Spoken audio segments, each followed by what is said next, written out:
मनवोनी शरण जावे सर्व भावे देवासी, तो हा उतरील पार भवदुस्तर नदीचा।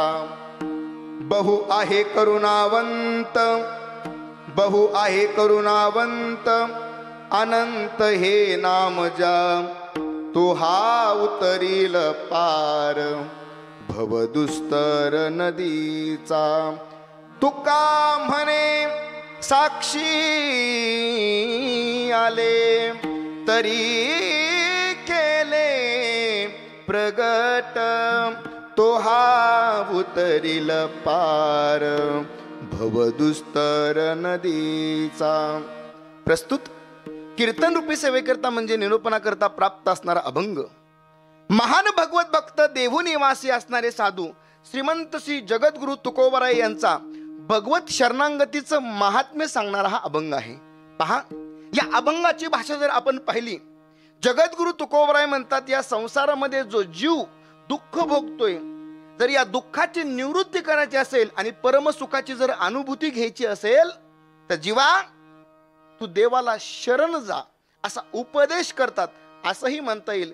नव्हे जगद्गुरु तुकोबराय त्यांच्या अंतःकरणात ते तळमळ व्यक्त करतात, असंही म्हणू शकतो। नव्हे जगद्गुरु तुकोबराय त्यांच्या ठिकाणी आलेला अनुभव हा प्रगट करतात, असा अभंगाचा अर्थ आहे। विठ्ठल विठ्ठल विठ्ठल विठ्ठल विठ्ठल।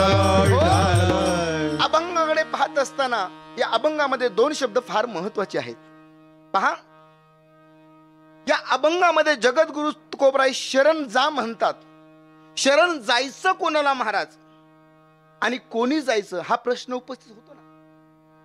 शरण जायचं कोणाला, तर शरण जायचे भगवंताला, आणि जायचं कोणी, तर जीवाने भगवंताला शरण जायचे। महाराज, जीवानेच भगवंताला शरण का जावं? आपण एखाद्याला शरण जातो, आपल्याकडे काहीतरी अपूर्णता असेल आणि ती परिपूर्णता करण्यासाठी आपण कोणाकडे तरी शरण जातो, कोणाला तरी नतमस्तक होतो।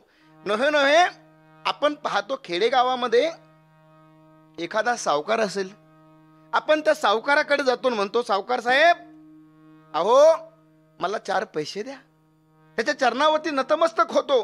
हा शरणागतीचा एक अर्थ झाला। महाराज, शरण म्हणजे काय, नेमकं जायचं कोणाला आणि कोणी जायचं? गावातून एखादा मोठा माणूस आला तर आपण नमस्कार घालतो, हा शरण शब्दाचा अर्थ झाला।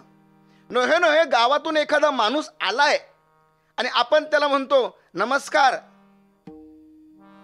शेजारचा विचारतो, का रे बाबा कोणी मोठा माणूस आहे का? तो म्हणतो मोठा माणूस नाही, वाल्या माणसा, मूर्खाच्या कडून नादे लागावं म्हणून नमस्कार घातलं आणि चाललो पुढे। हा शरण शब्दाचा अर्थ आहे का? नाही महाराज।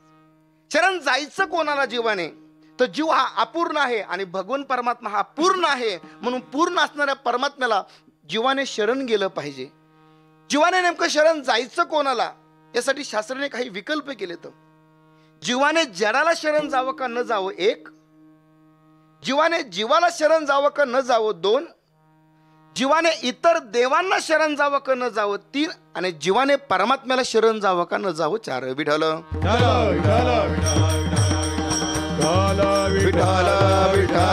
हो महाराज, जीवाने जडाला शरण जावं का न जावं. जड नाम संसार. महाराज, या संसाराला जर जीव शरण गेला तर त्याची परिपूर्णता होईल का, त्याचं कल्याण होईल का. नोहे नोहे महाराज. या तुकोबराय म्हणतात, या संसाराचं स्वरूप कसं आहे. महाराज म्हणतात, दुःख बांधवडी आहे हा संसार. दुःख बांधवडी आहे हा संसार. दुःख बांधवडी आहे हा संसार. दुःख बांधवडी आहे हा संसार. सुखाचा विचार नाही कोठे. सुखाचा विचार नाही कोठे. दुःख बांधवडी आहे हा संसार. दुःख बांधवडी आहे हा संसार. सुखाचा विचार नाही कोठे. सुखाचा विचार नाही कोठे. दुःख बांधवडी आहे हा संसार. दुःख बांधवडी आहे हा संसार.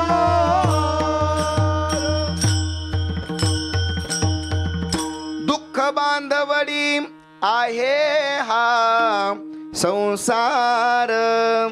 सुखाचा विचार नाही कोठे. दुःख बांधवडी आहे हा संसार.